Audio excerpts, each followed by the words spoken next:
Our sound's good to go? Yep. Great. All right. I would like to call to order the meeting of the Parks and Recreation Commission for Tuesday, April 9th. Shall we have our roll call? Oh, who's doing that tonight? I will be. Oh, wonderful. Commissioner Baker, Here.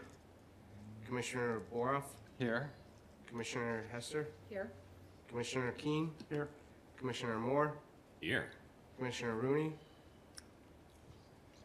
Chairman Waverly. Here. Thank you, Tom.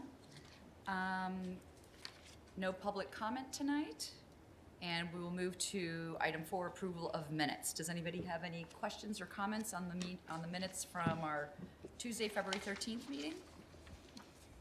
Just one, it's just a word, on the first page, second to last or second to last line, it says on instead of one from the Oak Brook Park District. You see that? Yeah, we'll correct that. Thank you. Good catch, Heather. Yeah, I got Did you get another one or a couple on the, it's page 3, kind of 5th, 6th paragraph, starting with Superintendent Hayes. Oh, yeah. So the last sentence of that says the vendor will be paid a flat fee. I think that means vendor will pay a flat fee. Correct. Good call. Good one, Chris.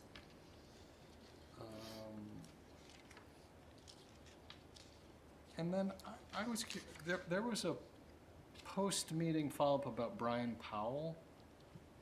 Should that be reflected in the minutes at all, or? So we talked at last meeting if he was coming back as a swim coach, is why it was reflected in the minutes. And at that time, he was coming back as our swim coach. Right, so something changed since then. Correct, Yeah. correct. So that, I just wondered whether sort of like ex post facto communication should somehow be, I think that'll be reflected in this meeting's minutes because that's part of my report. okay, On it. okay, okay. That's all I got.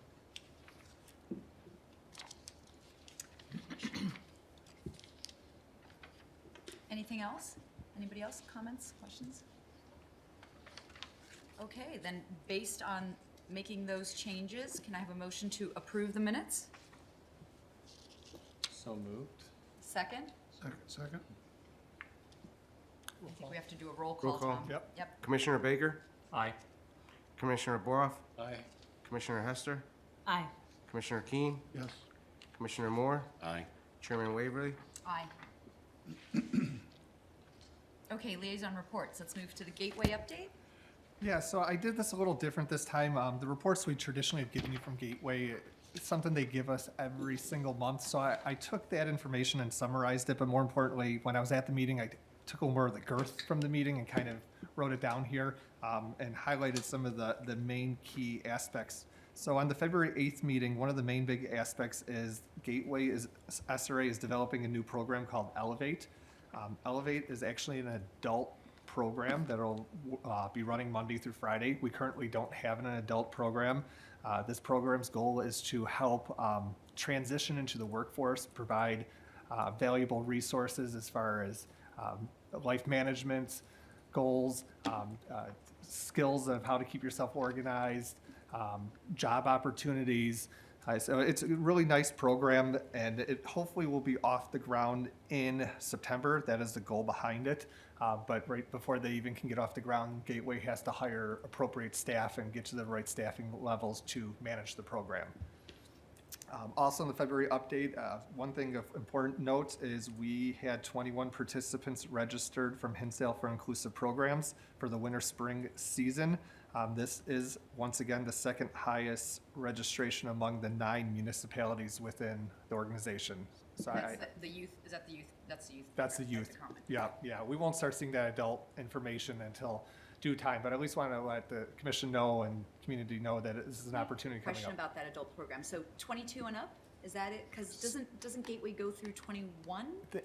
It's 18 right now. I have to double check that. I'm pretty sure it's 18 is when they stop their program. Okay. I can clarify that though in the We've had next meeting. discussions in the past about, I think there was at some point a few years ago, an extension of like that 18 to 21-year-old phase, and I'm not sure, maybe that didn't happen? So They this might is- do something out of the Hanson Center, Okay, and I can ask our liaison for clarification on that. This is gonna be focused out of Oak Brook Park District. They're actually utilizing the old McDonald's building and oh, that was my next question. Okay. retrofitting the whole facility to host this program. Wow. Okay, so there is a place that they're going to go to every day? Correct. Is that Monday through Friday? Got it. Correct. And 18 till, You know, they're still coming out with all the exact details and the ages and the fees and the structure, so they're on the very initial steps of this program, so a lot more to come on it, which will be great. that's fantastic. Okay, And that's Ray Graham is providing that. Correct, correct. that's great. Yeah, I was gonna add, is there a, sort of large group of current participants in the junior program that are like, sort of reaching that point of graduation? Is that where this is coming from? You know, right now, it's hard for me to answer that. That was part of our negotiations over our last contract, is us obtaining the data on the participants and who they are in our communities, because we weren't currently getting that. We're gonna start getting that information so we can answer questions like that. Basically, there was nowhere for them to go Right, after they were right, 18. I know we discussed it a few years ago. I will tell you though, when we went through the contract negotiations and had our special public meetings, there was a significant amount of support that showed out to the public meetings about this program. Yeah. And that'll become a new cost. No, For no, us. that's all part of our contract. Oh, Yeah. So it won't affect the village at all. We're in a yearly agreement with them. Our March updates, nothing too significant here besides our summer camp that is normally hosted out of Burns Field is being relocated to the annex building at KLM. This is dominantly due to planned renovation activities at Burns Field. So we met with Gateway. They love the building out there. They love the park. We as a village have taken it as an opportunity to give the building a little facelift, did some paint work, did some flooring work. And not only then is it comfortable for Gateway Summer Camp, but we then as a village are going to use the facility for other program in-house opportunities, because it currently was just sitting vacant. And then the last final thing is their annual adult softball program will continue on Tuesday evenings at Vec Park from May to July, and that is an adult softball program. That is my Gateway update. Great, thank you. Moving to item number 6, our monthly reports. It'll be fun to have our introduction of staff. Yeah, so we're gonna do the report a little different today. I'm gonna be doing half of it. Todd's gonna be doing half of it. Gonna try to get to an approach where it's a team environment here. So we're gonna pitch it back and forth a little bit. Great. I want to introduce Tom. Tom is our recreation coordinator. He started with us Monday, March 11th. Tom comes from the Westchester Park District. He has nearly 20 years of experience in the parks and recreation field. And just not as far as programming and special events. Tom also worked in the maintenance department, and he also was the village office manager for Westchester Park District for many years. Tom is taking on Maggie's roles and responsibilities, so it's nice that he has that office experience and knows our registration software system, but he also has taken on contractual programming, which lightens the load on some of my job duties and Todd's job duties, so we can focus on some bigger village activities that we need to focus on. One other nice thing about Tom is he was a village trustee too. So he comes with a wealth of experience. We're so happy to have him. And then I want to introduce Ariana. Ariana's been with the village for 5 years, 4? 2? Oh, sorry. No, you were at KLM though. She was part-time at KLM. So she started out at KLM as the intern. It was a marketing internship.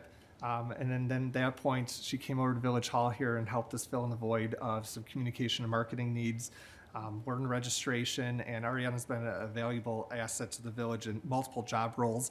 She was an event host at KLM for many years, and when we had an opening, she applied for the opportunity. And not only did she apply for the opportunity, she was our interim manager for KLM for a good chunk of time before she was promoted into the role. So she's great. She's hitting the ground running, and I couldn't be happier with her. She's actually within $10,000 of our budget goal for 2024, which is amazing. She's just go get her. So happy to have her. Well, welcome to both of you, Tom Thank and you. Ariana. So Thank you for that intro. that, I'm going to turn it over to Todd for some updates on the brochure and Sorry, programs. sorry, Mike, so that's, you now have a full team. Correct. Minus part-time pool staff. We're still working on that. Great. All right. Our summer brochure is officially out. Registration started April 1st. Before that, we had our 36 signs that we placed out in the parks again. We started that back for our winter spring book. We've done that now for the summer, and we'll continue that on. So that was nice. Those will be coming down probably next week. Some highlights of our fun brochure. We have 13 special events in this brochure, which is coordinated not only with us, but with other organizations as well. In this book, we have 180 programs with 406 classes. That has been up from last year, which we had 166 programs with only 331 classes. So we are trying to increase our offerings as much as possible. The brochure has also gone some design updates, mostly towards the athletics.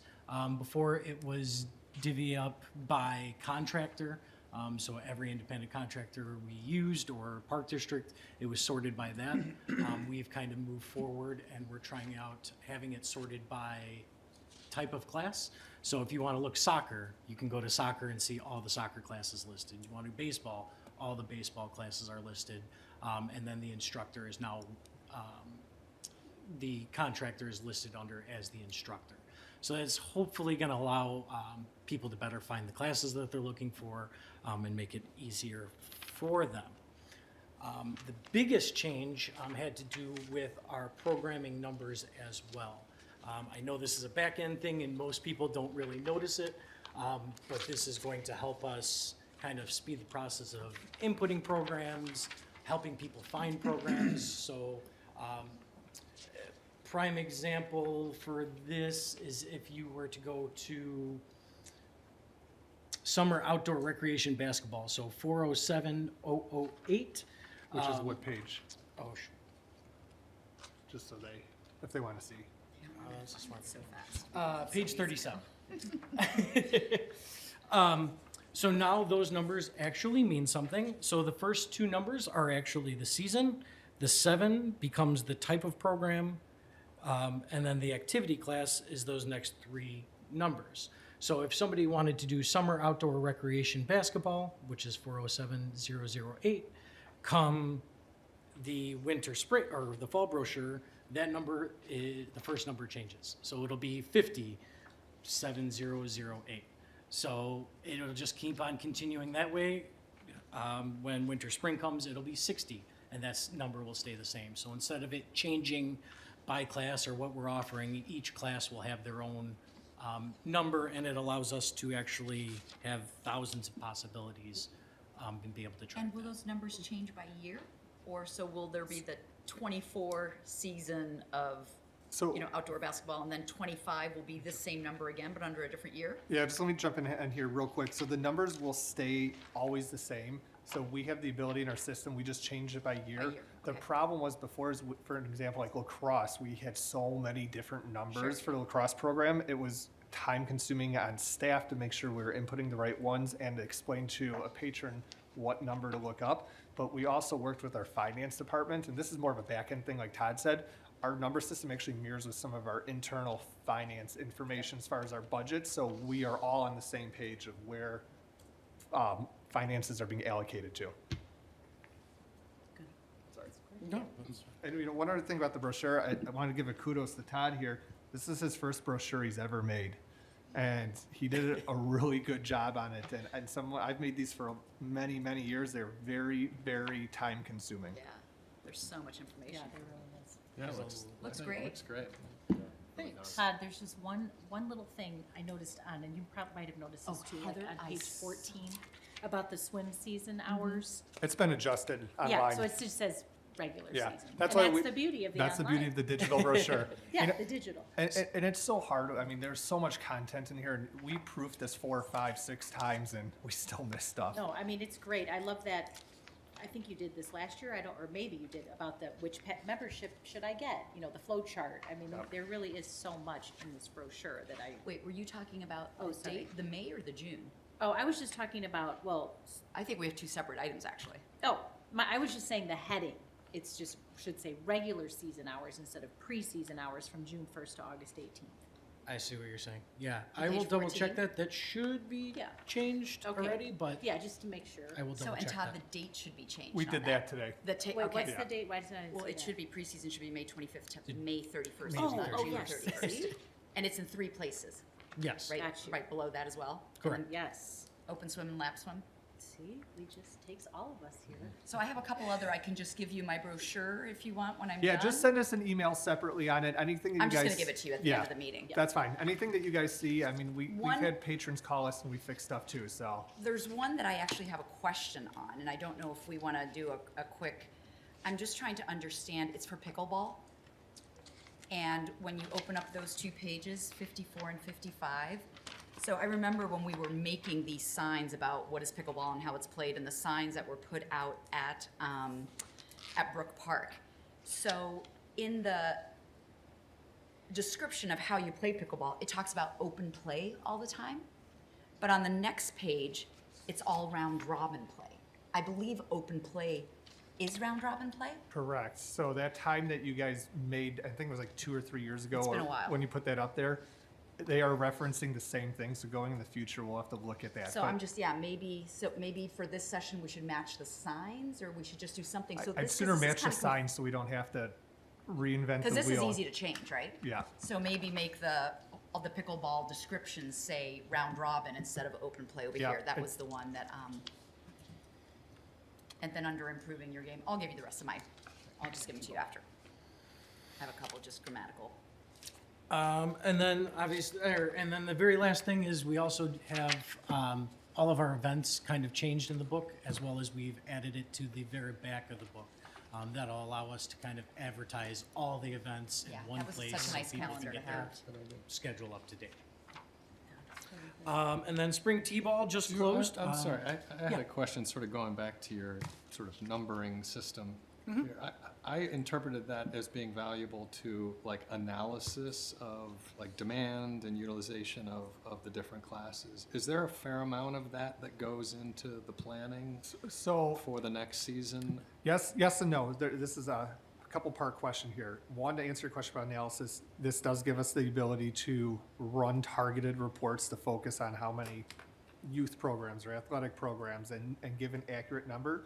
But as far as overall analysis, us as a village, yes, we will, since we partner with a lot of vendors and we don't really control our own classes, we will reach out to Clarendon Hills and say, hey, this class has not run in 4 seasons or whatever the date is. We're not going to partner with you on it anymore, or we need to rethink of something else. But we have to also be careful with that too, because we don't want to burn all of our partnerships and let people not work with us. So to answer your question, yes, we do look at it, but it's kind of a give and take game a little bit. Yeah, I would imagine every class is not a wild success every year, and you use that information in planning for the Yeah, next I mean, a season. perfect example of one that's changing is I speak Spanish. It was like a virtual Zoom class during COVID, and I'm sure it was great during COVID, but I think we have like 1 person in it or something, so that's going to probably start fading away. So can I just ask real quickly, as you said, this has changed dramatically, like this model has shifted, because we used to run a lot of our own classes, and then it was like, did we have to cancel it? Did we have a penalty fee with whoever the contractor was? So we've added a bunch more classes, but there's no way we can lose any money on this, is that correct? Yeah, it's all We are contractually Are we split. just the pass-through? Are we just the conduit to somebody else Yep. providing the class? Yep, that's all we are. The only classes that we run in-house is really our T-ball, our special events, our adult softball, and lacrosse. we're just kind of doing a favor to, and there's, I didn't, is there a resident there still are resident, non-resident Correct. rates. And the other, so if it's a Clarendon Hills class, then we're still the non-resident. But we Correct. don't have that many resident rate. So it depends. On some of the programs, there are agreements in place with the contractors where it's like a 70-30 split, and that's how we figure out the rate. But yes, there are non-resident and resident rates still. Okay. All right, Thibault. And then with our T-ball league, registration closed this past week. Max enrollment, we have 111 kids enrolled in the program, so that'll give us just over 10 teams. Jerseys got ordered the other day, and we do have a sponsor again for those this year. So excited to get those rosters and everything sent out within the next week. And then events. It was kind of cold, but we had our Easter egg hunt on March 23rd. Tons of people showed up. It was a great time. Had the crafts. Easter Bunny was hopping around, sitting, taking pictures. All in all, a well-attended event, and our brand new picture of our new Easter Bunny there. To give you guys an example of an event like that, how staff have to adapt, Todd was the Easter Bunny. Because our Easter Bunny didn't show up. Oh my gosh. It's a great costume. I was gonna say. Is that ours? Do we own that? That is ours. That is we were trying to go for, we were going through the old costume. The one we have did not smell the best, and was kind of creepy. So this is new. So this is So a new costume. A commissioner could volunteer. Yeah, next year, I absolutely. think is what I'm hearing. A commissioner? Or an ex-commissioner. So Okay. I'm going to take over on some of the park updates here and projects. John Fennell gave us a highlight of February updates, and I'm just going to go through a few of these. Spring cleanup is scheduled for April 22nd. This does align with Earth Day, and the village has typically always done an event at KLM that day, whether it's planting trees or having Boy Scouts troops come out and pick up garbage. It's at 4 p.m. out at KLM, so if you guys want to come out to the event, I'll be out there with John Fennell and organizing whoever shows up to help participate in it. So do we have commitments from certain groups? I have one Boy Scout troop that's committed, and then I have a handful of residents around town that have filled out an online form saying they're interested in helping. And then we'll usually bring out some public service guys too. And last year, I think we had 12 or 14 people show up, and they got 3 out of our 14 trees planted, so we were stuck there and planted the rest.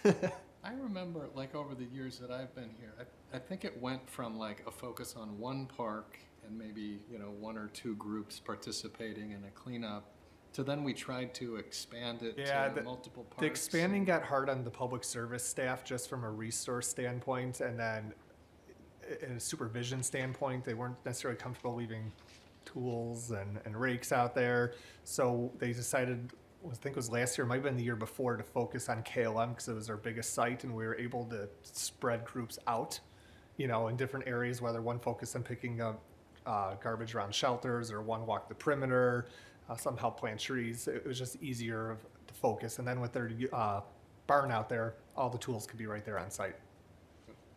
Have we done everything we could or should do in terms of advertising that to different volunteer groups? I mean, right now it is, not that everyone reads it, but it's in our brochure, it's on our website. It is, I do believe, a newspaper article coming out. I'll have to double follow up on that. And we do have Facebook ads going out, and then we've shared it with our past Boy Scout troops that have traditionally participated with us either in the 4th of July parade or Memorial Day procession. Couple other updates that John has on here. Trees are being pruned at KLM and Brook Park.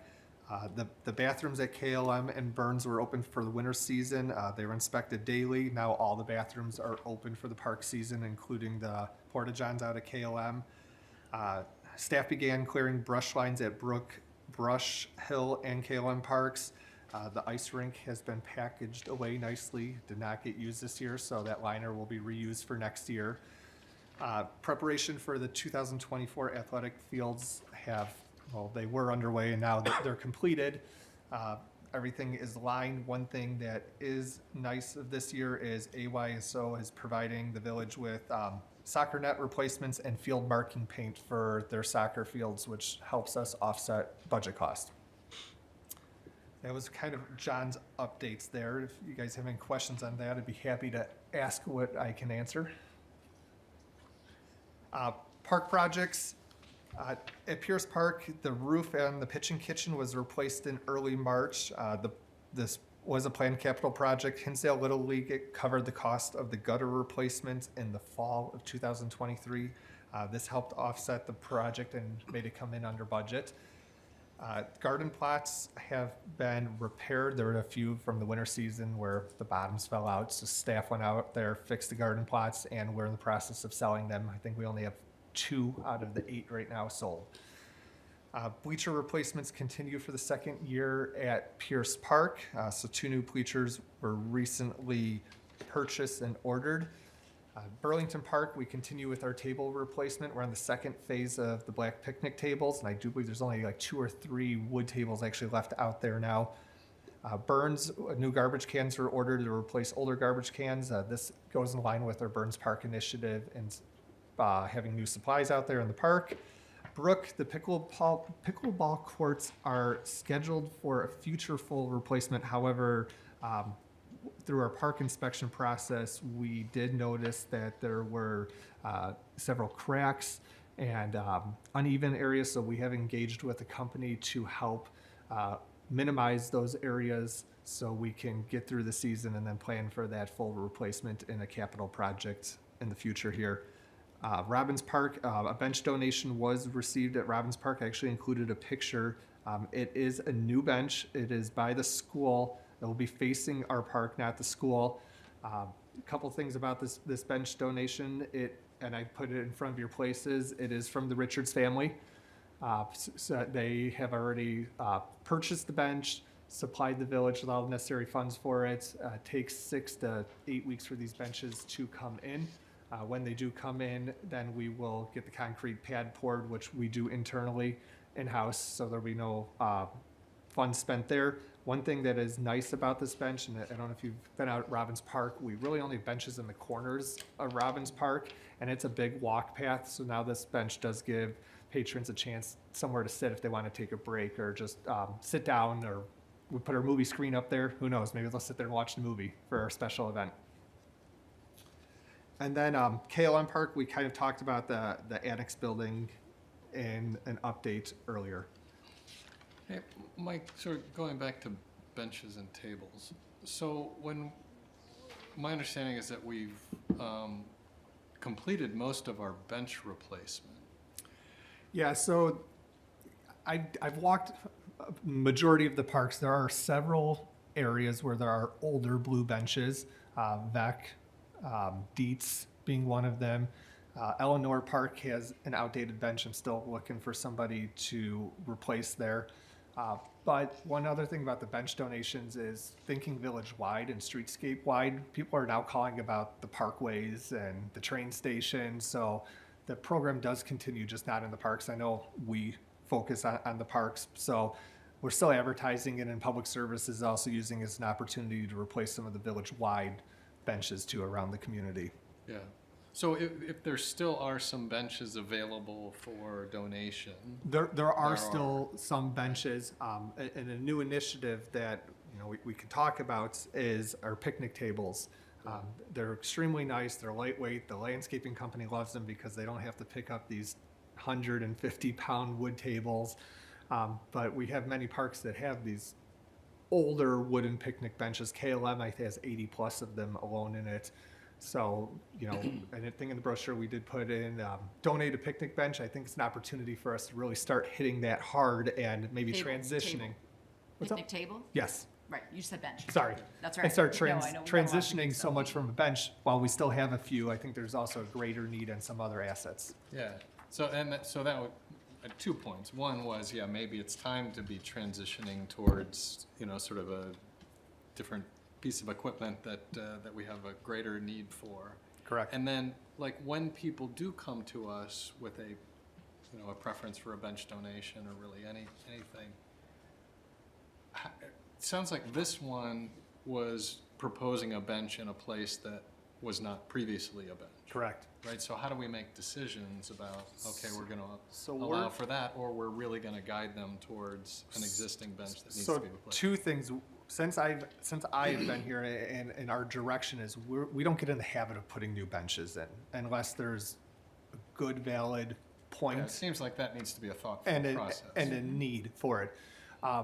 What I do is when a patron calls me, I talk with them, I have a conversation, ask, who's it in donation for? Are you looking for a plaque? Are you looking to replace an existing bench? Do you have a park in mind? If not, can I give you some park suggestions? And then we'll usually meet on site at the park and then walk the park together and try to bring this as a whole process.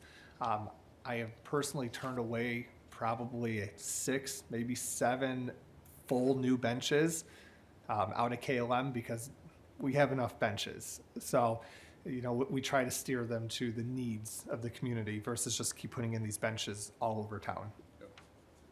Because there are trees, right? They can also do trees. There is a tree donation program too There's that John trees, Fennell does. Tables Yep. now, they're, yeah. I just had a question about if you, with the table donations or the picnic tables, I mean, they're not permanent tables. So is the idea that you will donate a table and still have a plaque, but then how do you know that the table is not gonna Yeah. get moved or? So, those are all valid points. I Sure. actually reached out to our company that we purchase tables for and see how we can install a plaque or what that would look like. I'm still personally waiting to hear back on that. And the only real interest we've had thus far about table donations is actually Hinsdale Little League at Pierce Park and wanting to come in and fund that whole entire park.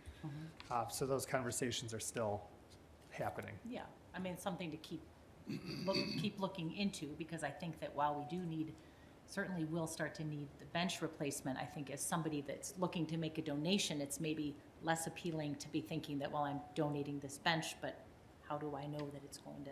Sure, it Sort of- doesn't get moved around. I mean, yeah, all valid Yeah. points. Sure. Are they bench tables?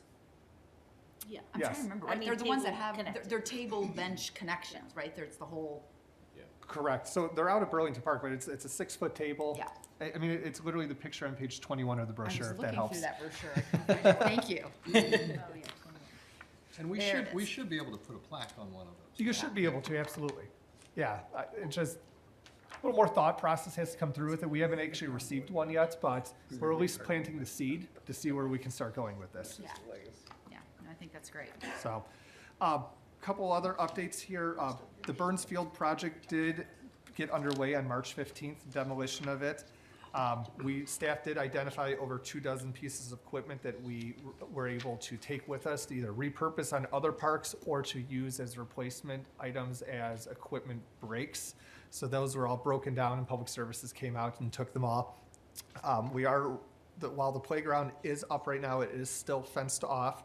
And we've put out some marketing. We're working through a standing water issue and it's being evaluated right now, so we don't really have a complete formal update on that, but we're working through it as a village to address the problem accordingly. We did attach some pictures of the park as we went through the process. And overall, people are ready to play on it. Every day I walk by there, people keep asking, when's the fence coming down? So we're hoping to get it down soon.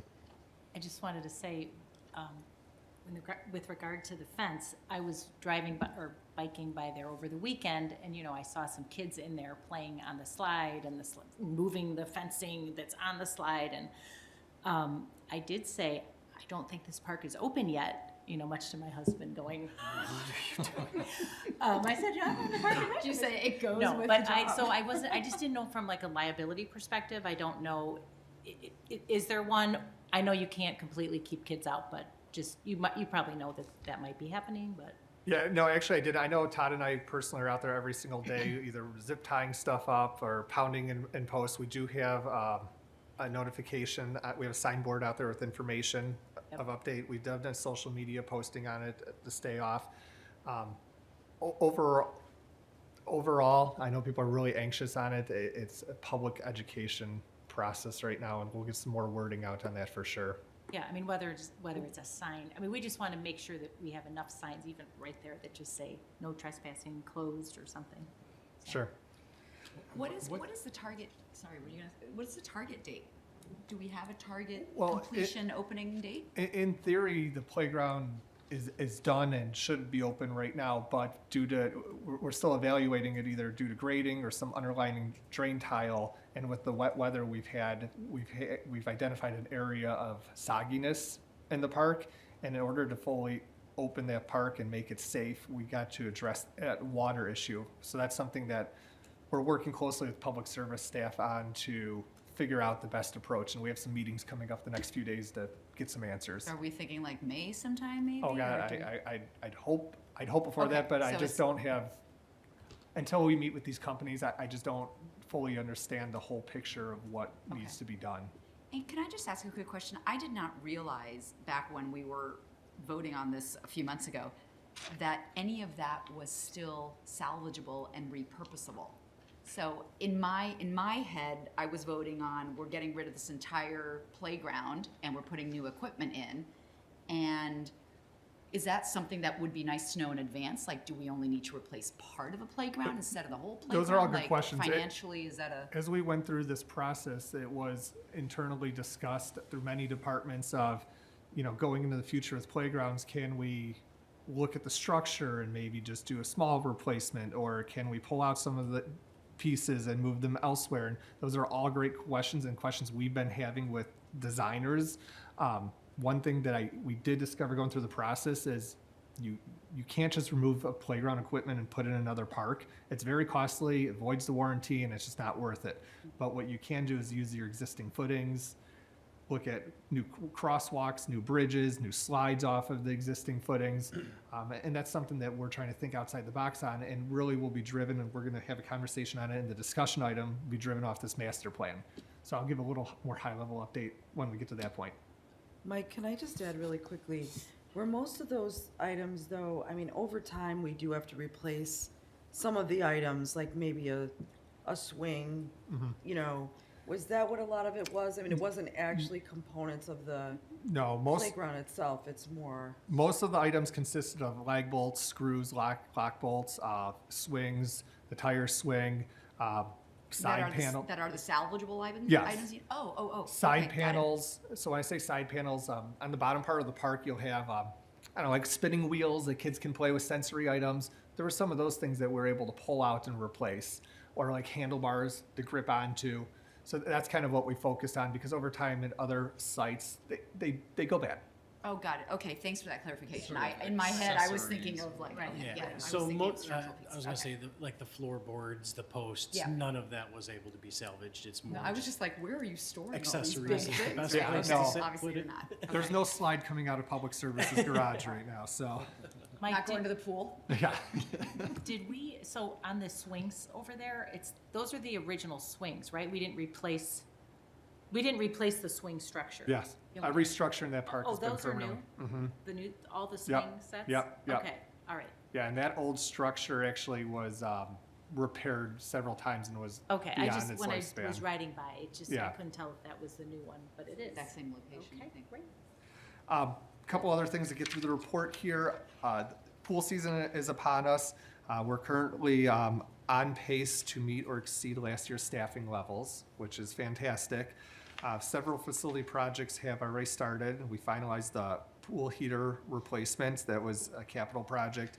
We continued our annual pump maintenance, where every year we pull out a pump, do maintenance on it, service it.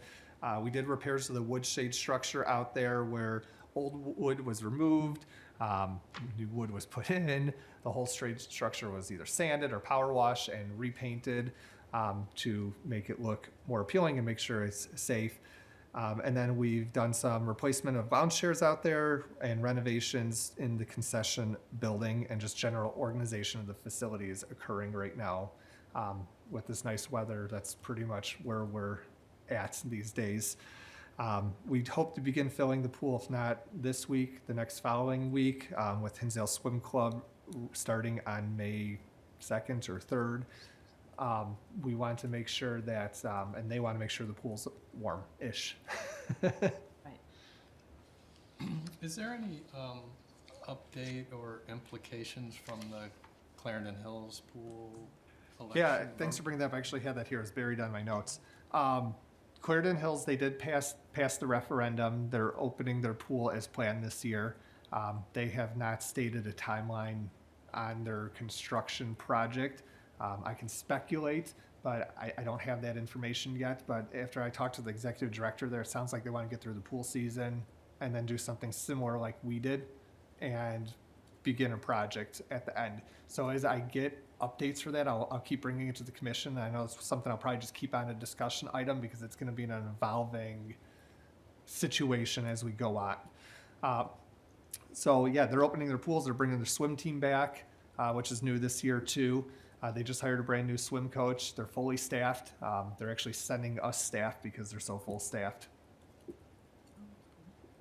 So, and then as long as we're on the pool, I'll update real quick about our swim coach. That was what I just was asking. I said We're you. thinking. I'm like, Heather, do we know? I didn't get to So Brian Powell has accepted a position at Hinsdale Country Club as a swim coach, and it's during the same time as our team meets. So unfortunately, he can't assist us with the team this year. We did post a job for a swim coach. We did hire our 4 assistant coaches, which have swim experience. They've been with us for a while. I've been working closely with actually Hinsdale Swim Club and Scott, who's their main head coach out there, and he actually just hired a new coach for Hinsdale Swim Club who has lots of experience, worked at the Village Field Club, is now going to work for them, and he's also going to coach for us this summer. So we have secured us a new coach for the year. He has lots of experience. We're actually meeting with him tomorrow at the pool to kind of come up with the game plan. Are you announcing him at a later date? I'm sorry. Are you announcing who it is at a later date? Yeah, I still have to do all the hire process and paperwork and background checks and all that. Yes. But right now, we're going to at least have our initial meeting, figure out his full availability, and let him see the facility. And I think it's going to be a really nice fit, and especially since HSC's there, they're ending their practice. We start our practice, and if he's there on site, it works. Oh, yeah, and there's just so much that was involved. You know, Brian Powell just had such a working knowledge of just the whole conference, the swimming conference, and he played such an integral role in all of the Yep. organizing the meets and just all of the, you know, computer input for the swimmers, and, Yep. you know, he just was just a wealth of knowledge, and I know that the swim community is it's a bonded group, and so I'm assuming and hoping, and from what you had said about Brian, that, you know, if the new coach can rely on Brian to give him some of the input and, you know, work to get, it just seems And like. we also as a staff met with Brian. We understand and fully grasp what he was doing. We have all manuals. We understand our swimming software, and this new coach understands all that too. And luckily, Brian did a wonderful thing for the village. He helped get all the scheduling done. The parent brochure is done. I mean, we're really set up to succeed, and he is going to stick around doing private lessons at the pool when his time commits around his work schedules, obviously. Sounds good. Great, because I had some parents, I was just talking to them, and they're like, there's not gonna be a town team, there's no more coach this year, and I said, no, I think we're hiring somebody, they're like, we are, they were just astounded, so I'm so glad that. Yeah, we it are, was- Or we did. It was a lot of phone calls, and we wanted to make sure we hired a coach, not somebody green. Oh, I think you found a great solution, so, yeah, I hope that works out well. Just a couple more things here, and then we'll keep moving on here. KOM, we just gave a high-level update here, and one thing I wanted to touch base on, I already did, is Ariana's doing a great job. We're getting near our revenue goal for the year. I think this is important to note that staff is watching this. We're making sure we're staying on track with our budgetary goals, but more importantly, as the time comes on and the time goes by, it's really about the leads. And I know I've said this before, they come in fast and furious, and if you don't grab them quickly and start that first touch and that first conversation, they're off to the next venue. And Ariana's been fantastic at that. And then with our new in-house CRM software of tracking those leads, it's really helping from an organization standpoint. Thank you for providing this lead data here, and I was curious, I imagine we're always evaluating those lead sources, And, you know, obviously the website and the Knot are big sources, but, you know, are we considering alternatives to some of the lesser sources? We actually, Ariana and I just had a conversation this week on it. There was, I forget the name of the company, I apologize, but the bill came across my desk for $85. And I asked her, I was like, is this worth us paying the monthly service fee for this website for KLM? How many leads are we getting? How many bookings? And it turns out we did get a decent amount of bookings. So we decided we're going to monitor that website for the next month and really make sure it's who's of us to stay with them or start looking at something else. And Zolo is another example of that. We thought that initially we just kept giving money to this website, but what we didn't know is when a lead is not booked with us, we actually get the money back as a credit. Oh. So they're only taking a few dollars from us when a lead is actually booking with us. So we are definitely observing that often. And that's honestly due to this CRM sheet we did, because we can really now sort it and look at it and Yeah. figure stuff out. That's great. And I will turn it over to Todd for the last update at KLM.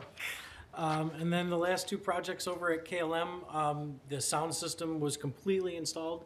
It is all brand new. They ripped out the entire old box that was sitting on the ground. It's now mounted on the wall. It's completely digital, so everything's run through an iPad. We can change volumes by standing in the upstairs if we're downstairs. Are the Play neighbors music. gonna start complaining about the music coming up? It is, the sound is, and that was one of the other things when we were doing this is, did we need to replace speakers and stuff like that? But because of the type of system we installed, we were actually able to keep most of our speakers, just had to readjust them, and now it sounds like it's a brand new system now, so that was a highlight. And then our facility beverage area, so we got the new bar and bar back. These are fully collapsible and movable with wheels. So the other one was probably about 500-600 pounds. Yes. It was tough to move, and it was stationary in that front corner when you walked into the lounge or dining room. Now we can move that outside.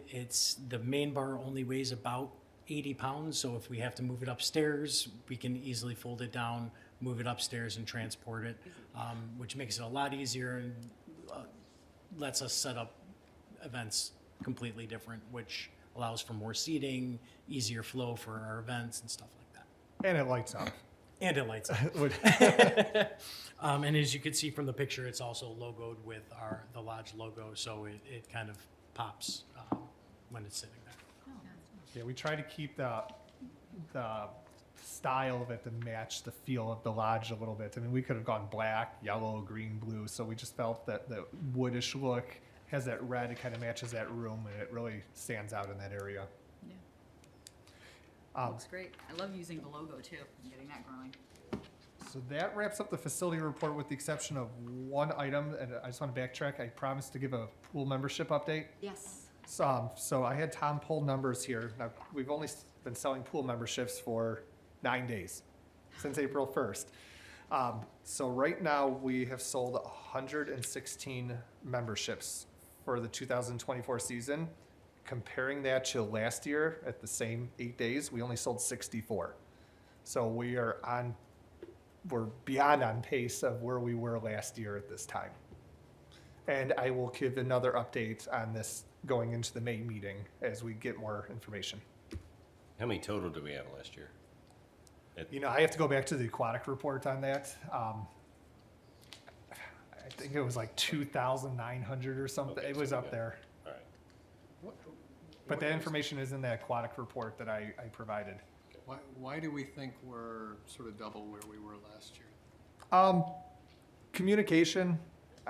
This year we really took an approach of pushing, you know, communication. Memberships are on sale. This is our early bird time because you only get that early bird window for that first month, and then prices go up. Last year was honestly my first year here. I was treading water, and there wasn't as much marketing effort probably put forth. So that's I really contested to that. And then spring break, or nice weather. Easter's early this year. I think the warm weather. So It could be a multitude of factors, but it's definitely something that we're gonna kind of keep an eye on as we go forward. Yeah, curious if it felt like we're doing something different or better, or there's just kind of these external factors that are. Yeah, I think it's a combination of both, but I definitely can say from a staffing standpoint, we are pushing out that information, get your early membership now. And keep in mind now that we have that renewal online, it's making that process easier for families not to come in, they just can go online and renew. And did you say we're fully staffed, or are you still looking for guards? Still looking for some lifeguards, so if you know of anyone, we'll take them. Great, that was a great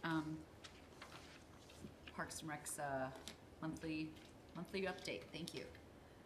Old business, do we have any old business to go through? Nope. Don't think so. New business, the Burns Field tennis and basketball court renovation? Yeah, so this will stay on the agenda as we go through this process, but this is an update right now on the Burns Field project. The 2024 capital plan did have $210,000 of allocated funds to renovate the tennis and basketball courts at Burns Field. The tennis courts were last renovated or improved in 2015, so they're at that 10-year lifespan, or I should say approaching the 10-year lifespan, which is your general target of redoing the courts again. The village is working closely with the high school to help fund a portion of the tennis court improvements. So they will, like in 2015, they supplied $50,000 to the village. This year, we're looking at that and or more. Right now, the conversations of half the project being covered by the high school and half being covered by the village. To ensure project management, we did engage with Design Perspectives. As for professional service, Design Perspectives is helped develop our bid documents, manage the bidding process, and overseeing the court replacement. We as a village have worked with Design Perspectives several times, one of them being the tennis court replacement actually in 2015, so they had all the information and surveys and everything, but most recently was Irma Butler Totlot. They helped with that project. Obviously, timely completion is a priority on this project, so we have to do it around the spring and fall tennis seasons. So the project completion date was set in the bid for August 9th, 2024. So this will be a summer project when it gets underway. We do hope to bring this for board approval on our May 7th, 2024 meeting. And this, like I said, we're going to keep this on as an agenda item, so I can keep giving updates on it, because this is going to be a changing and developing project as we get more and more information and as we go through and evaluate all the bids that came in. Has the high school historically contributed? Only thing that I've been able to 100% verify is they did in 2015, and they're being great partners this year. I unfortunately don't know way past, and I think Kinsale Central's had so much staff changes too, they aren't sure. There actually was not even a formal agreement put in place, and we and the village and the high school are actually working to make that more of a formal IGA between each other. What, do you know how long that takes? So I'm just trying to think, it's gonna be summer, so the residents, right, the tennis courts will be shut down, the basketball court will be shut down. You know, that's all going to be as more information comes, and I'll bring that in the May meeting. We got to talk with whatever company is awarded the bid and really figure out formally what their process is going to be. I imagine a lot of it's going to be weather driven. I assume if it's too hot, you can't paint. If it's too wet, you're not going to be able to They're paint. just patching, right? They're No, patching and painting. this We're is- not totally resurfacing. These are mill downs of the courts, total resurfacing. Oh, okay. Of the that's- courts. All right. So they're not going to remove them completely. They'll mill them down like 2.5, 3 inches. They'll put a top layer over it. And then in 10 years down the road, it's a complete removal. Okay. Again, so they do a complete removal, mill down, and then a complete And what removal. are they doing in the basketball court? Same thing. They're gonna mill it down. There's a couple areas where they might have to do a complete removal because there's some tree roots that, there's a couple big trees there that have come up. So they need to explore those areas and see if they need to work with John and remove some tree roots or figure it out. Okay, and just because I feel stupid that I don't know, so I think it said in here that there's 2 other full-size basketball courts in our village? There is. Where are those? Brook Park? Oh, is Brook Yeah. a full size? I think it is, right? Brook Park is Yeah. full-size. Okay. Otherwise, it's half-size courts at Robbins and Oh, I okay. think Stow might be full, is it? Is Stout? Stow's full too. Yep. Oh, wow, okay.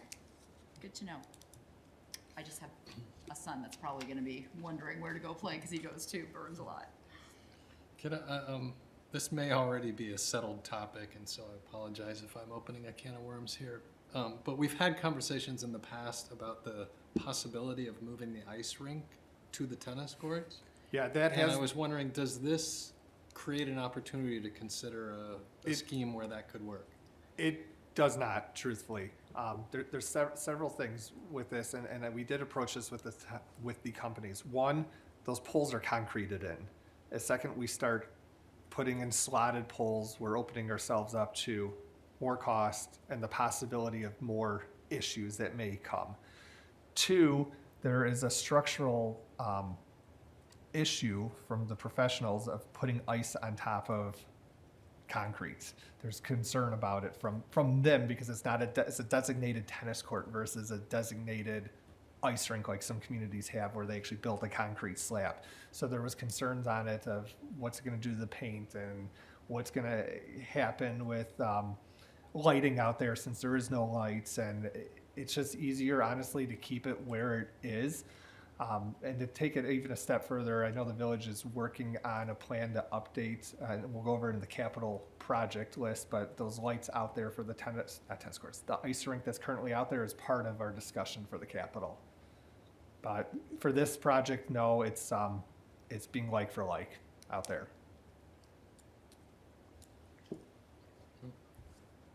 Just didn't want to miss an opportunity. No, that's a good point. Any other questions on the tennis and basketball court renovation? Okay, moving on to any correspondence?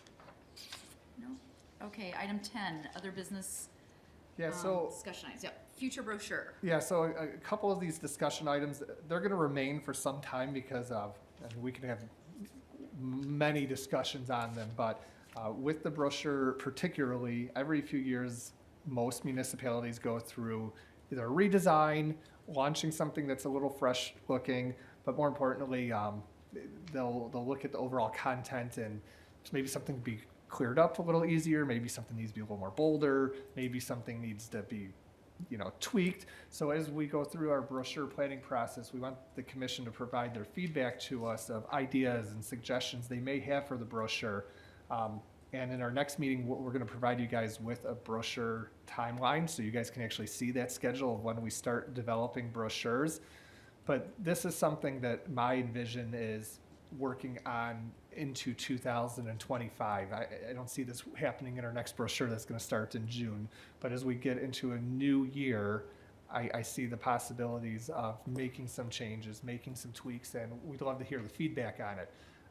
And I'll let Todd kind of go over this in a little bit more detail, but the most important thing I want us to consider and think about is how we reach our community with the brochure. And I know we're digital, and it's worked out fantastic for digital. I know we're not going back to mailing. We used to do postcards. We're not doing that anymore. But there are a handful of residents that have personally reached out to the village wondering where the brochure is. And I want to at least bring that to the commission's attention, and we have some ideas, whether it's developing a community list of if you really want this brochure, you can sign up for it, but maybe it might cost you $5 to get it mailed. I don't know. There's things that we can do, and I want to start this conversation about the future. Anything you want to add on that? No, that's pretty much, you said everything. Obviously, we've made a lot of design and content changes over the last 2 brochures since I've been here. So any thoughts, or if you guys hear anything or what people are saying, I think it'd be nice any to advice is helpful so we can make those proper changes if necessary. take home the brochure, look it over, some fun reading. It could be something simple as if we have an active adult program, maybe the font needs to be bigger. I don't know. There's a lot of things that we could tweak, and we just want to make sure we're giving a very good product out there and value everyone's input on it. And then the notifications of the residents, we're just gonna have to make sure we really make sure they're aware that the brochure's out there. And I don't know how to have a great answer for that, and I know that this has been a conversation that we've had before I even got here. You know, so one question that I have, and this just occurred to me as well, is, so obviously it's very youth heavy, right? And that's kind of our community. I know through previous surveys and, you know, as we talk about master planning, there's, you know, there was a request for adult programming or programming for different decades, I guess.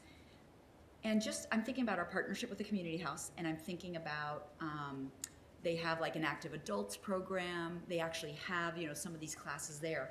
I'm wondering, and I don't know how much work this is, or if this is a horrible idea, just nix it, but, you know, how about just printing out just the adult pages? Sure, I mean. And giving them to the those- community house and letting them Yeah, have that- some on a table when they have some of their senior Those, events. those are all great ideas, and actually, believe it or not, our biggest partnership for adult programs is with the village of Willowbrook. We just started conversations with them. They're actually only focusing mainly on adult programs. They hired a superintendent of adult recreation supervisor. I don't even know what her title is, but she is, her full main job responsibility is adult programs, and that's all the village of Willowbrook is focusing on. And I know that they're working with us and Burr Ridge Park District. So we're kind of the three together looking to co-op and expand that adult service Okay. opportunity.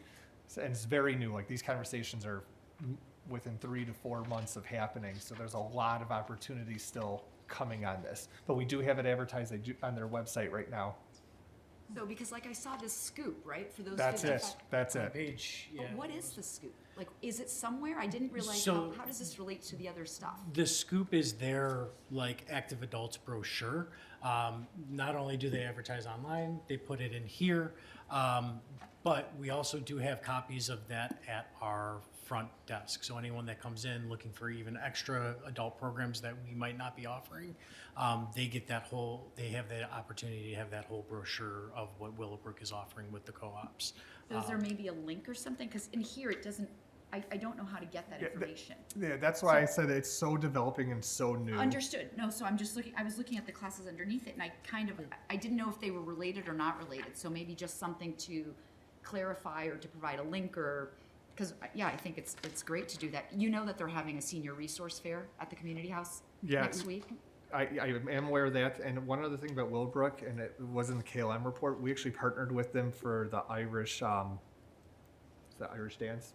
They had an active adult Irish program at KLM. So they used the facility, Oh, very had cool. some giggles, had food out there. Our staff was on site, their staff was on site, and we had like 68 people or something come out to this. So it was Fun. great. That's awesome. No, I love it, and I love that it's printed. So if I can't print this out at home, or what, I can just call you, and can I come collect this So brochure right from now, you? that's what we've been doing. Okay. And you said you had a handful of people that had requested that? I have had a handful of people that have requested the brochure. It's very costly. I mean, the Totally. print. Yep, no, I get it. And so that's why we changed from that. And same with the postcards, very costly. I personally think the best approach is to come up with a plan that patrons can go online or call or email or whatever the easiest method is of, I'd like to be on the list for the brochure, but I think there needs to be a monetary fee for it. And I don't know what that's gonna be. We just reached out to a few companies of what it might cost to print 100 brochures, you know? But Yeah. I don't know. I heard one other comment the other week, and it was from community house staff. They're like, "You guys don't print your brochure anymore. We actually have patrons that come in here and ask for it because they'll open both brochures next to each other and see what programs they're signing up for." So So yeah, they do take a copy of our brochure even to keep at the front desk for people to utilize. Yeah, did we put some of them in the library as well? we've given some to John, their marketing manager in the library. He's usually pretty good at reaching out if they're out, but I haven't checked it in a couple days. That's a good idea. So anyhow, this is a discussion item I want to keep going on. My plan in the next commission is I will bring forward some ideas, maybe a tentative plan. Maybe we can have a conversation then of how, and ideas we have of even expanding our reach to the residents. Okay, great, thank you. How about our future potential capital projects? Wow, that was another hefty packet. Yes, so similar lines with the brochure here. You know, we're going to kind of keep this on here for the future, but I wanted to take this opportunity to briefly go over our 2024 capital projects, but also to touch base on our 25, 26, 27, 28 plans. We are going to be approaching our budget season soon. So this is opportunity to start having conversations, but more importantly, we are also going to be embracing on a park master plan, which will kind of drive some of these capital projects in the future. And I'll touch base on that master plan in a second here. So going through the 2024, actually, I'll start with the master plan. It's the first thing on it. Going through 2024, we do have a park master plan. This plan is split into 2 years. It's starting this year, and it's also budgeted for 2025.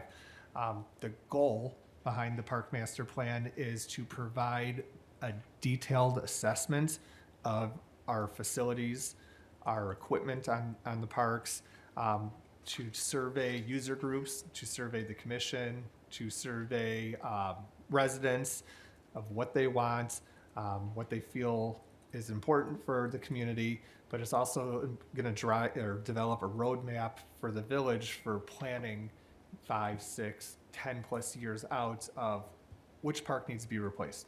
One doesn't need to be replaced. Do we really need to replace the whole park, or can we do something different? Or maybe we don't need the park. I'm not sure, but this is a professional servicing company that will come in and provide a roadmap for us to be making the right decisions and ensure that, you know, we can plan accordingly. How this process will work with the master plan is, it's my goal, once I get this pool open, to get an RFP put together so we can get requests for proposals for them. We have met with a few individually and kind of felt them out and got a high level what they can offer, but we're going to put out a proposal, and then once the proposal comes in and a company's selected, they will come to 1, 2, 3, I'm not sure, they have to present it to us, commission meetings, and they're going to start asking us to generate a list of questions that we want to ask and tell us about this process and inform us of how this is going to work. So we're in the very initial steps right now, but this master plan is a vital tool, and we had one in 2001 here, but it's 20 plus years outdated. While they're going to use some of that material from the 2021 master plan, they're going to also blow it up and develop a whole new one, and it's also going to include a full park inventory. How many tables do we have? How many light poles do we have? How many garbage cans do we have? You know, or do we have too many basketball courts, or do we need more basketball courts? That's all gonna be assessed through this whole entire plan. Questions on that before I move on? I know that was a lot, and we're in a very early stage of this right now, but it will be heavy involvement from user groups and, of course, the whole commission as we go through this process. When did you say we've done a master plan before? In 2001. 2001. Okay. And the company isn't actually in business anymore. I tried looking them up because I don't have a digital copy of the master plan. I only have the hard copy, and I called them and they're closed. It sounds like a very involved process. How long does it take? It's going to be a year-plus process. That's why it's spread out over a course of 2 years. But it's definitely not a process we go quickly through. We want to make sure we're asking the right questions. We want to make sure that we're telling the company what we want to ensure we get a quality product. Otherwise, we're not going to get the product we want. And we think the cost of that is around $100K. It is. I've met with 3 companies. It's probably going to come in a little under that, if I had to guess. That might be even a little high. And as I understand it, it's what you're saying, it's really the report or the assessment is a combination of assessing our current facilities and equipment and, you know, their natural life and so forth, as well as getting input from the community. Correct. On what our future needs are and Correct. desires for. Correct. There will be an online community survey. That's usually how they're done versus snail mail nowadays. And that'll give the community the opportunity to go in and weigh in on a list of whatever, 30 questions or whatever we decide that wants to be, we want the community to address. You know, it could be, do we need more soccer fields? I'm not sure, you know? It just gives us an opportunity to be asking all these right questions and giving us appropriate feedback to make professional, educated decisions. And from your experience, this is a best practice for park This districts? is a standard practice that park districts often embrace, and I know we're not a park district, but also view village municipalities, and is typically updated every 10 years. Now, whether it's a full-blown project update or it's a sprucing up, that really determines on the needs of the municipality at the time. So our need right now is a full-blown, because we can't use data that's 24 years old that I don't know if it's accurate. And also in this master plan, they'll give us tentative, budgetary numbers of what the going cost is to replace these items. Obviously that has to be fine-tuned as we go through the planning process, but we'll have some figures in front of us too. So Mike, is that going to include the pool as well? It's accompanying all village park is, okay. assets. So KLM, pool, every park, every playground. But we're not looking at viability of the pool, because we've had a different company do all the They infrastructure of actually, the pool. when we met with high-level conversations with this company, they will reach out to Williams Architect that the village has used and partner with them to ensure what they've already done is incorporated in this plan, and work with them to even expand on it further. That was definitely one thing I looked at right away, because I didn't want to go. About our neighbors and what they're doing to their pool, I think, our pool is actually gonna be something that you're gonna wanna address here going forward. So this is to position us and give us a roadmap essentially for many years. Moving on, I won't talk as long about everything else on here, but there, we have some truck replacements that are planned this year. That's more of a public service purchase. We already know about the playground. Pavilion warming huts. This is actually at Burns. We do have $50,000 allocated this year to either look at painting, or whether it's adding a new warming hut at Burns, or it's splitting that money between the warming hut out there and doing some work to that. I've actually had a meeting with Rick Larson from HPTA. They're willing to be a partner with the village and looking at some changes for that warming hut. So we're going to have some further conversations on that down the road. Basketball court and tennis, we've kind of already talked about that. That's where I saw the crack fill. That's why I didn't think it was around, I'm like, I knew I read somewhere it was crack fill, but okay, it's a. It is, sorry. Okay. Tuck pointing, this is an ongoing project, so the village owns that Montessori school out at KLM. We are in the process of going around the whole building and tuck pointing it. It's gonna be a several-year project. Last year, we focused on the most needed part, which was the chimneys. This year, we're focusing on going as much around the school as we can, and still in the process of obtaining quotes on that. Fence replacement, same thing. It's ongoing at KLM. We started last year on County Line Road. If you've driven down there, you'll see, I think there's 600 feet of brand new fence. This year, we'll continue that other 900 feet to get County Line completely done. And then we will keep going in the needed areas. We started focusing on the most visible to start. Total aside, Mike, but now that KB's redone that side, they put like a berm up and there are all these trees there on the other side of the fence. We're not worried about water issues or anything. That's just kind of. No, Okay. no. And actually glad you brought that up. We've been talking with them, and, there's a possibility of a partnership with them, whether it's using their parking for some overflow parking or whatnot, but it's an initial conversation. And Oh, and they wanted that gate, right? That yeah, past it's the a gate. very, very Okay. initial conversation. So more to come on that, but no one's worried about any of that. Okay. I did bring up to them about the fence replacement, saying when we get to this section, would we be a partnership? So that conversation's already started too. Pierce Park roof has already been done. Bleachers have already been done. Soccer goals, we budget for this every single year. I don't think we're going to even touch this budget this year because of AYSO supplying goals to us. The KLM lounge, we have some projects there with the flooring we're still looking at. Just we haven't got that far yet, trying to get going for the summer. Todd's already done the sound system, which came right in time because it died the day before the install, so it was perfect timing. And then the pool, I kind of went over all of that information.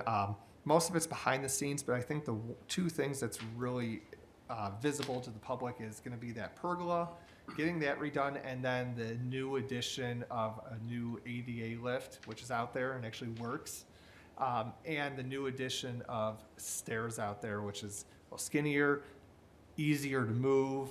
They look really sharp, so there's going to be some nice additions there for the public this year when we open, and those are in place already too.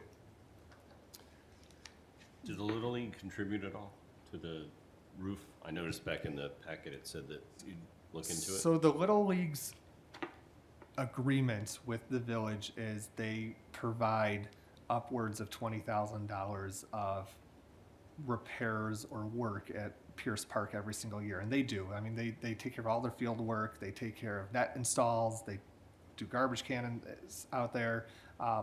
In this particular case for the roof, when I met with them, I asked them last year to do the gutters because it was truthfully really expensive. It was like half the price of the roof cost, probably because of all the aluminum and everything out there. And I told them that if they would get the gutters done, that we then as a village would focus on getting the roof, and they did. They got the gutters done. We came in then and did the roof, but it was a coordinated effort for that project over a course of 6-7 months. But they really do contribute a lot to that facility. I think when we redid that contract sometime in the last 8 years. 2022, it was Oh, redone okay. last. And I think, if I recall, like, the building is ours, and we are to maintain the exterior of the building. Correct. And then that kitchen in there, that's all of their stuff. So they And- have to take care of and pay Yep. for the interior, but the facility is ours. Correct. And even when it comes to the fields, that's all theirs. Whatever they do out there goes, but it does state in the contract Take care of all those that things. whatever they put at the fields, we are not responsible for theft, damage, and it becomes our property, whatever they hard install out there. Yeah. So, this is where this whole bench table replacement, right, they're willing to work with us on that. they've been very great partners in working with us and, coordinating projects. Yeah. I'm going to briefly touch on the future capital needs. I want to put a preface, though, that this is a moving plan. Things are going to move around here because the master plan is going to really maybe say, we don't need to do this project, or we need to put something else into this project. But tentatively in 2025, we do have a KLM elevator project. This was driven off of a park grant that you guys embraced in, I think it was 2000 or 2001, right when COVID hit. We weren't awarded the park grant, but the park grant was actually expanding the facility and adding in It was an a lot more than just the elevator. It was a lot. huge, yes. So we've recontacted with Michael Abrams, who's the architect that we worked with, kind of rethinking of how we can put the elevator in, because we can't do this whole elaborate plan where the elevator was. And we've come up with a plan, so now we're just waiting to kind of hear from him and his take. But we do have some DCO grant money that was awarded for this project. It's $50,000. Whether or not that's going to cover the cost of this or not, we're in very initial stages, and we're kind of just waiting to hear from the architect company now on our new plan. 2025 is baby and dive pool painting. While we do have plans and wishes to, someday add more to the baby pool or redo the dive pool, it is getting to the point where we're going to have to repair what's there, and especially when it comes to painting, because it helps with water loss, it helps with how good it looks. So that's going to be a big project in the future. We also do have DCO grant money, and I don't think it's on here for the pool. I think it's $220,000, which will continue our phase 3 work, which isn't really visible to the public. It's very heavily focused on public services needs off of what we initially did on our study back then, but it's going to focus on baffled walls, electric needs, valves, priorities that we need to have internally to make sure the pool functions properly. And just to your point, that was as I was going through this, I was like, oh my God, it's going, it's $550,000 or $679,000.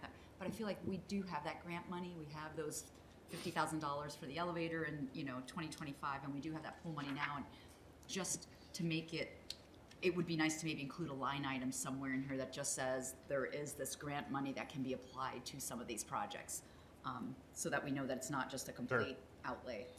Sure. The pool roofs, those are next on our target. I had a roofing company come out and assess them. The roofs at the pool are leaking. In the bathhouses, we've patched them several times, so that is a planned project going forward, to have a company come and redo the roofs out there. Continued replacement of light poles at KLM and parks. Not all, but some of our light poles are deteriorating, have come loose. Paint has chipped off of them. They are costly, so we're continuing in that process. Every year we do budget accordingly to replace 2, 3 of them. Sometimes they have to get allocated though to other parks because a car might have hit one or whatever the case might be. Robbins Park tennis courts, this in my opinion might be pushed a little bit because I think Brook is going to become a priority. Those pickleball courts out there, and as we go into this budget process, even though the master plan's not done, that's something that I'm going to have to plan accordingly with capital. And then KLM Lodge Patio expansion, we actually started this initiative last year when we have events out there. What they're doing is they'll put a tent, they'll butt it up to the facility, they'll come over the patio, and then they'll continue another 30 feet into the grass, and they'll put down wood chips, which isn't ideal, but then it rains and it's muddy out there. So we got a quote from a company to expand that blue stone patio to where those trees are, so a full tent can then be set up on there. So that is kind of some of our projects coming down the road. Like I said, this is a plan. It's going to change. We'll keep the commission informed. We're always open for suggestions and recommendations as year-round in parks too, but I think our master plan is going to really help answer not only my questions, but a lot of your questions that are coming up as far as projects too. So, you've mentioned that we're entering budget season for 2025 here pretty soon. We're getting there.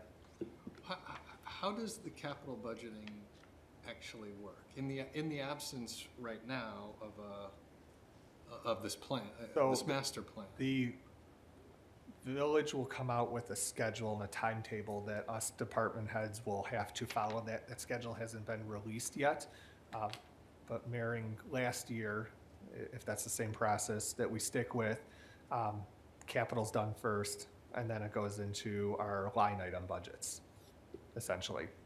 Is there any guidance that's provided that says, So hey, you can expect $500,000 or don't ask for more than? So because there's many needs throughout the village, fire trucks, other streetscape stuff, all the department heads will put together a lofty, I want to call it a need, or in some case a wish list. Right, yeah. And then we get together as a team and sit down and really assess, okay, is this really needed in parks, or is this really needed in the police department?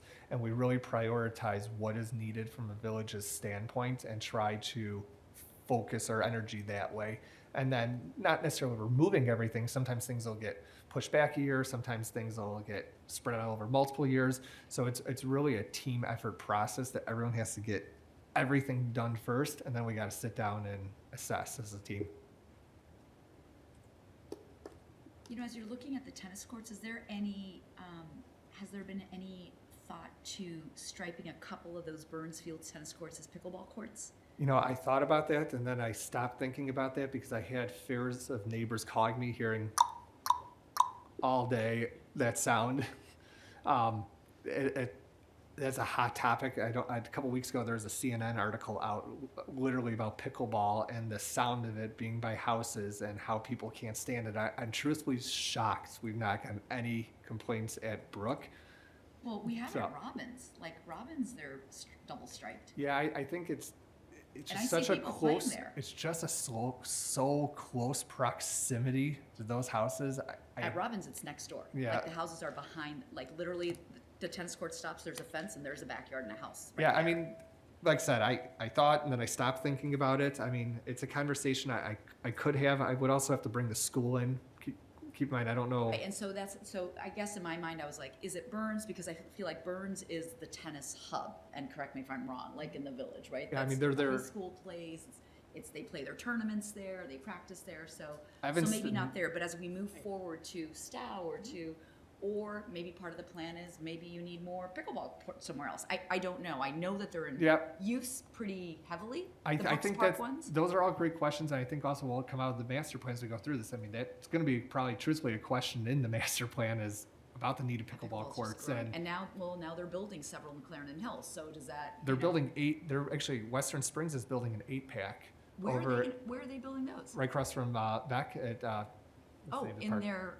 Yep. What, By the ball Spring field. Rock? Spring Rock yes. Park, and, Oh, they you know, one idea that we had, and I'm just speculating, and I'll let the master plan say for it, is we have the old skate park at Beck. Maybe I could do Oh, we pickleball courts talked out there. about that. Oh, that was before your time. We talked about tucking some, do you guys remember that? About tucking some pickleball courts in there once the skateboard park was being, once there's that walking path, right? We were waiting for the construction of the bridge and the pedestrian walkway, but that was a location, I think they said 3? I can't remember. I think there were 3 that could fit there, so I don't know, just something to think about. But I know double striping is not ideal, because I don't think the net Yeah, height is exactly right, and I don't think. Correct. So if there are other ways to meet those needs, and I haven't been by there in a little while, I know 3 years ago, the police had to go break up people fighting over pickleball courts. a couple I haven't times. gotten that, so. I think the whole open play, round robin play, I think it's all working a bit better, but I think from Burnsville's standpoint, since our partners with the high school, it's really a tennis hub. I mean, Evanston was Yeah, down I there get this that. weekend. But I think as we go forward, yeah, we should ask, but we should also be very informative with the neighbors out there, because who knows? There Yeah. might be The those noise- 5 the noise houses is at a Stow problem. that might not like it. I've seen a number of reports on that. It's From can be where? a menace. not from here, The though. pickleball, But not from no, here, not from here, from other but places, just yeah. in general. Yeah. I would want to live next to it. So that's Okay. kind of my capital update. We will keep you informed. We're going to have a lot more with this master plan, which is going to be a discussion item for a very long time. So as more information comes, we're going to bring it forward to the commission. It's so nice to see. Like, it's nice to have a vision and kind of, you know, because then as you discuss things, you think about what's coming. So thank you for putting that together. For me, I thought it was great. Okay, KLM Annex. Yeah. Oh, programming suggestions. Yeah, so just taking opportunities, we're going through this brochure idea, and as you guys think of some stuff, I want you to maybe write down, offer some suggestions, but we have that little annex room out there now. It's very nice. It's not big, but you can, 400 square feet. yeah, it's 400 square feet. 400 square feet has heating and air. Yeah, so I mean, some of our initial ideas is obviously the day camp's gonna be out there for special rec during the summer, but maybe I can utilize that building for birthday parties. You know, KLM Park, come play in the park. We can develop some type of birthday party program. We don't have a space like that. Yeah. Maybe I can do some small mom and tot programs where we can put some equipment out there and have some in-house programs. I mean, we're not gonna be able to do anything huge, but it's a valuable asset that now we've made nice. And I think suggestions should be thought through on it a little bit of what we could do with it. And something in the future brochure, I'd at least like to start testing, you know, whatever that idea is, and just seeing what starts working out there. Do we have, you know what we had a couple of years ago, which I was just thinking you could do there in the winter, it was the new mom and tot kind of program. There was some sort of like, they met here, and I think it was like new moms with, I don't want to say newborns, but young kids in strollers, and it was like an Stroller exercise. fitness program, Yeah, we're but not it's- offering that. I haven't seen it since we've been here. I know they're big. I mean, I did one at my last We park. had it for a couple of years, and I thought it was pretty well attended. And I think they met like in Burlington, and then the moms all got to know each other. It was, but so in my mind was like, okay, summertime, and I just realized I didn't see that here. But maybe that's a space to do a wintertime sort of a you know, Yeah, people are always looking like for a Kinder Music or a Jamboree or whatever. It might be a little small for that. I know we use Oh. KLM for chair yoga, which is booming. It's chair yoga, right? Chair yoga and Tai Chi. Tai Chi. Oh, Tai Chi. Which is booming. But it also comes about finding those instructors, because Yeah. certifications are key, and finding the right person that gets that following of Yeah. people out there. Is the annex accessible? Like, you know, can I stop by anytime and look around? You can't enter it, but you can look through the windows of it. It is under lock and key. And it's done, it's ready to go. Yeah, it's done. I mean, like I said, we painted and we did the floors there, along with doing the floors coming up at Brook bathrooms, which does is wraps up all of our 4 projects of our exterior buildings, which is kind of putting in that garage flooring. You ever see like that speckled garage flooring? I don't know the exact title of it, but epoxy flooring. Epoxy. So I welcome some ideas, suggestions, but more to come on that down the road too. Okay. And Beckfield updates. Yeah, the last update we have is in 2023, we began an application process with applying for ComEd to acquire a grant to switch over lights at VEC to LED. We didn't make the deadline on time. The grant funds ran out through ComEd. There's only a very limited source. So we took an opportunity, actually put up a test light out there last year, which to get feedback, resident feedback. Didn't receive any feedback. Applied for a grant again this year, worked with the company, secured the grant.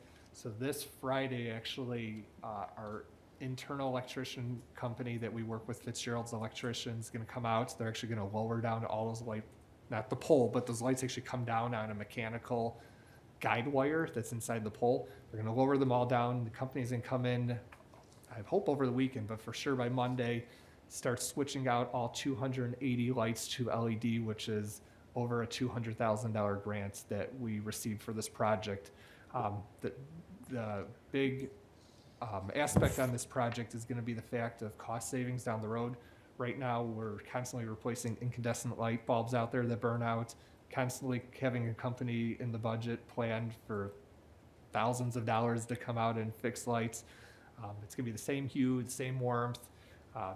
Everything is pretty much identical, and the only real difference that a person's going to see is the size of the light.